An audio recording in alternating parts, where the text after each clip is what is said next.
We are finally going to finish this table today. Part 4, let's do it.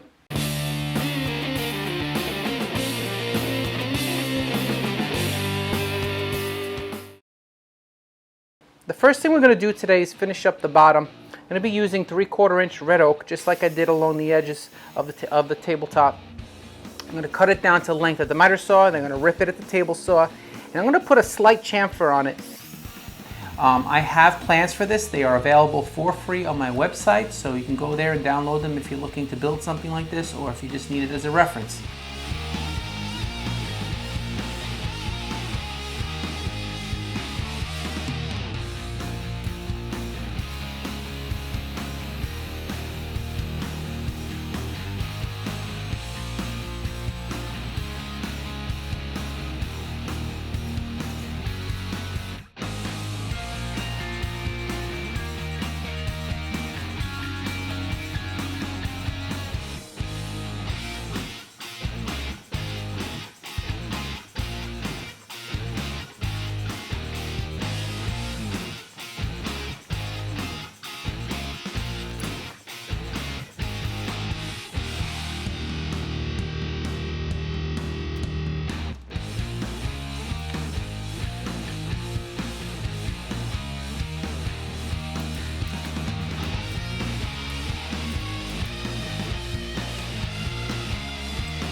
I'm going to be closing up these open edges everywhere around the table. I'm going to also use red oak here too. I'm going to kind of just do the same exact thing I did with the bottom. I'm going to cut it down and then I'm going to put a little chamfer on it so that everything kind of matches.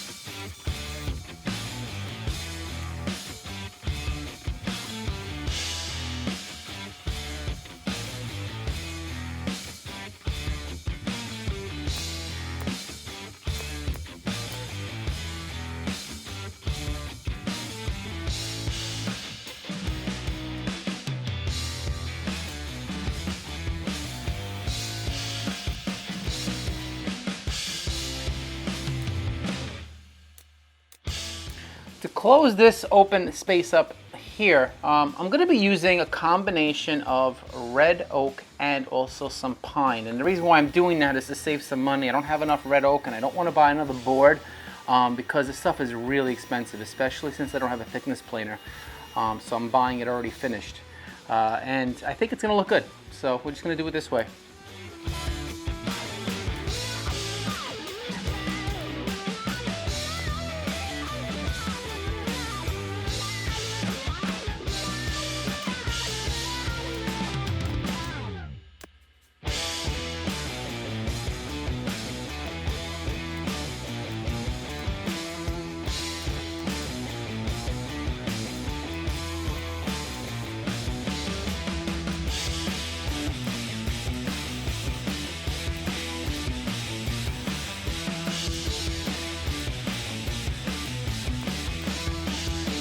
To make the face plates for the drawers, we're going to be using 1/2 inch birch plywood.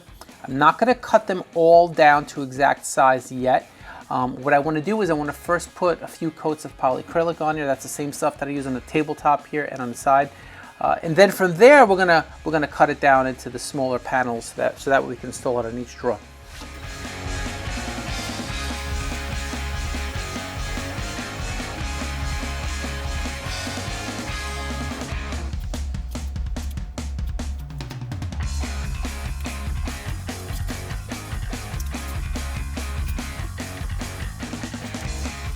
When these are finally installed on my drawers, I want to make sure that the wood grain is continuous from one panel to the next and over to the next set of drawers. Meaning that when I cut this down, I don't want to change the order of anything. It's going to look so much better that way. So to make sure we don't make any mistakes, because it would be very easy to make a mistake, we're going to label everything on the back side of this board as we cut it.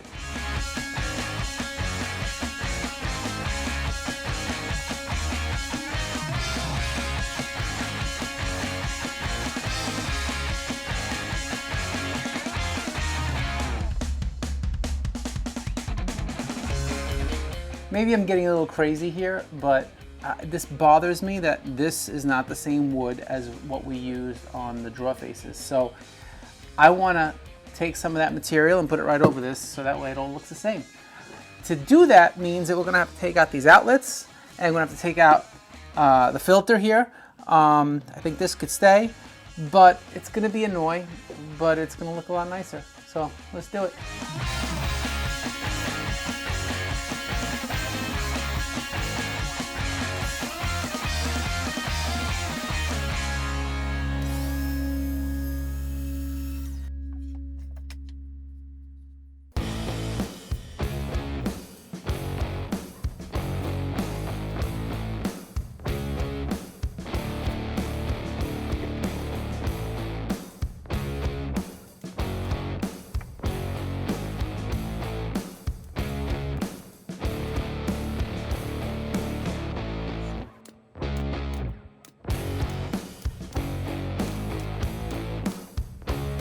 I know this is temporary, but I just can't help myself.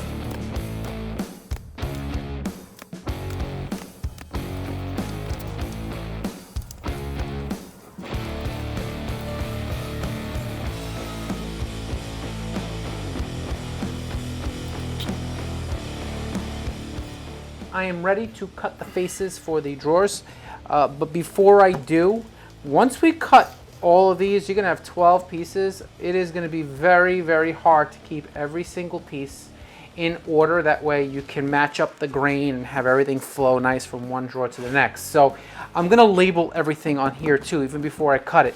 And I'm going to make sure that I have my pieces correctly put together here. So if you can see, I put together and the grain is continuous, and that's kind of what we want. So I'm going to flip it over, and I have panel A, which is my first set of drawers below me, and panel B. And you saw that I labeled the drawers before, so now I'm going to label each of these pieces that are going to be cut before I cut them. So just to make sure we got this right here. So this is A1, A2, A3. Should be good. This is B, B1, B2, and B3.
Full disclosure here, everybody. I'm very disappointed in myself. I'm actually very angry. I was trying to drill out a hole so that way I could route out the other outlet hole, and instead of catching it before it went through, it just blew right through. I put some glue to keep it together here. This is going to be visible. I'm going to have to fill it with something, but I got to live with that. That sucks. It is time to install drawer pulls. Now, I went on Amazon, I thought I could save some time, and I bought a whole bunch of drawer pulls, and when they arrived, they were these. And that is what I ordered, and I put them on here temporarily to look at it, and I thought to myself, no way, I don't think so. After coming up with a whole bunch of different designs, I finally settled on the one design that I liked, and this is what I came up with. And when I put it up to the drawer face, I thought this is exactly what we need here. And if you like it and you want to make it, there's a video that I uploaded that shows you how to do it. These are made with a router and a whole bunch of different templates. If you want to make the templates, I uploaded a stencil template on my website. You can upload that and that will get you started. If you click on the top right hand corner of the screen over there, you'll see that is the video, and it'll take you right there at the end of this video.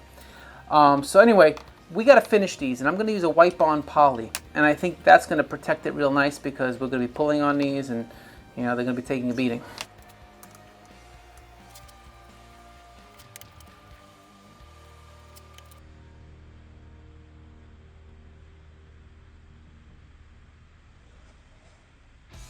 To make the cabinet doors, I'm going to be using these tongue and groove bits that I bought on Amazon. Now, I would link them in the description, but the person who was selling these is no longer selling these, but there are others just like it. So check it out. The only problem is that I'm going to be using it in 1/8 inch plexiglass rather than regular glass. And this is a 1/4 inch. Now, I should be using an 1/8 inch tongue and groove bit, but I don't have it and I don't want to spend any more money, so I'm just going to make it work. But if you have an 1/8 inch, then you should use the right bit since you already have it.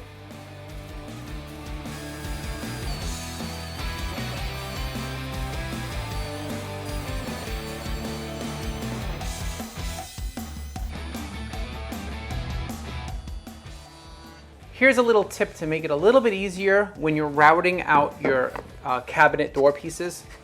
And these are larger pieces. These are going to be actually for the top and bottom of the frames of these cabinet doors.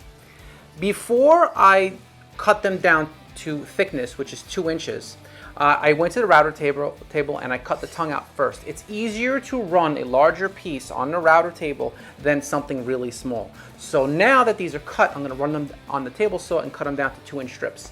A lot easier. Just something to think about.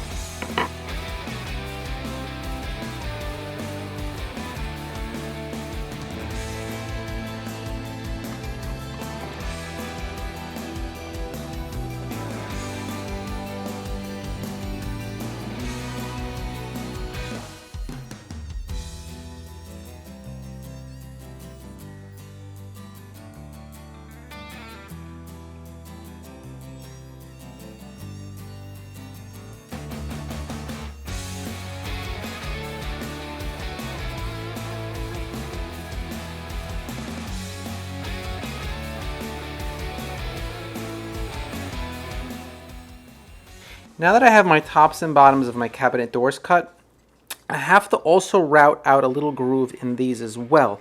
The only problem is that when I pass this through the router here, there's a high risk of this tearing out. So to avoid that, I have a sacrificial piece of wood that I'm going to attach here temporarily. And then when I pass it through on my router, I'm going to keep it in position, slide it through as if it's a continuous piece, and there's going to be a lot less likely of a chance that there will be tear out in this section here.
if you remember earlier, I told you that I didn't have the right router bit to be routing the slots for our plexiglass into our cabinet doors. So I cut up a couple of strips here of wood that I'm going to use as fillers. That way the plexiglass will sit inside these cabinet doors without any wobble or any movement.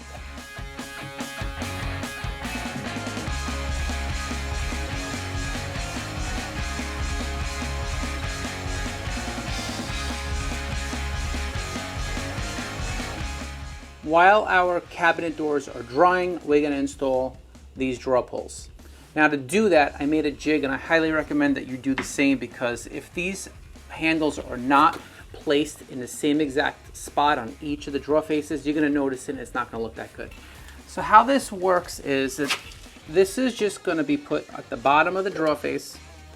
There's a little bit of a lip here and a little bit of a lip here so that it'll catch the bottom and then catch the side.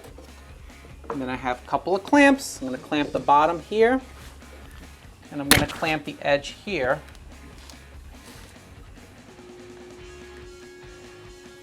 And it is in perfect placement, and this will happen every single time real easy. Now I also have a little stop, I guess you could call it a little stop block here, which is glued down.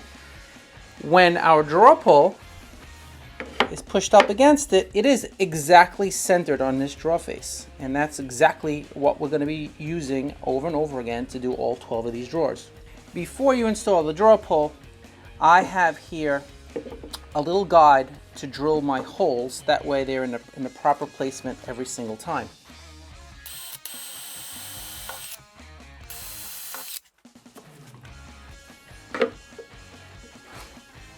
Now the next thing I'm going to do is I'm just going to clamp my handle on temporarily, because I want to drill pilot holes into it. I don't want to take the chance that when I screw screws to hold this into place that it will split the handle, and then I got to make another one, and that's a whole big process.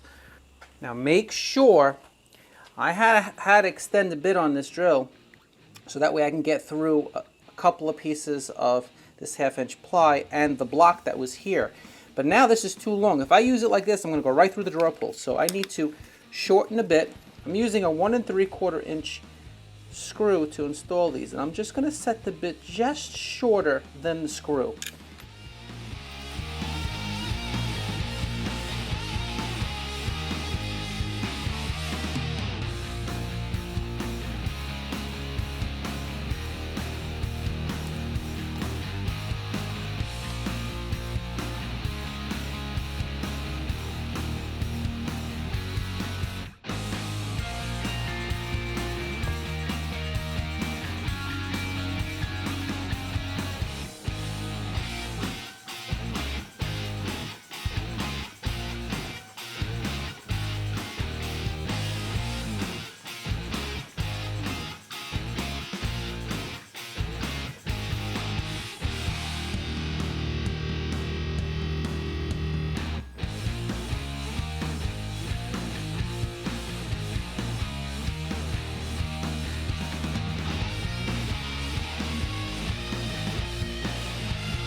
In a previous video, I made this paper roll dispenser. If you want to see how it's built, just click in the top right-hand corner and it will take you there.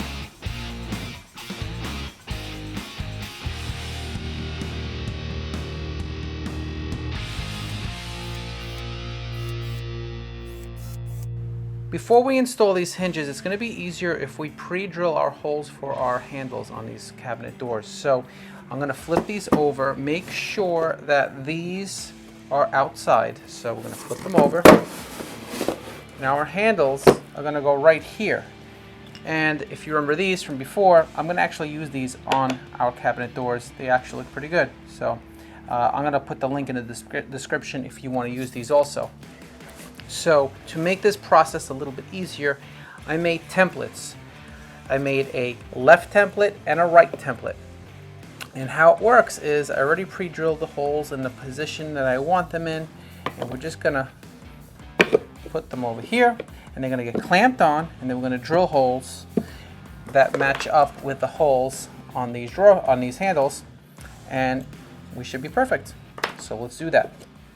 I'm gonna use double stick tape instead of those clamps because I think this is just gonna be easier and faster.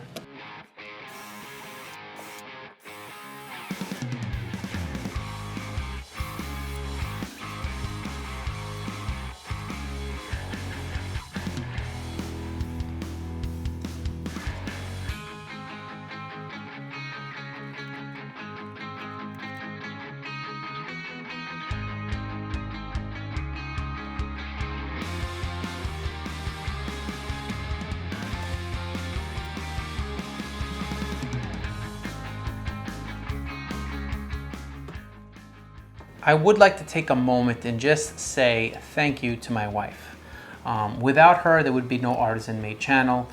There would be no assembly table project or any project of any kind for anyone to see, because while I'm outside or in the garage building things, she's inside taking care of our 2 small children, cooking, cleaning, and she has a job of her own, and she still manages to make it possible for me to be here making these videos for you. So thank you. If you're new to the channel, check out my other videos. I have a whole bunch of other things. And if you like those, please think about subscribing. And if you hit the bell icon, that will let you know when I post new videos. I'm also on Instagram, so if you're not following me there, check it out. I post pictures of projects that I'm working on before I post videos, so you can get an inside look at what I'm doing. And as always, I hope everybody is healthy and safe, and I will see you in the next one.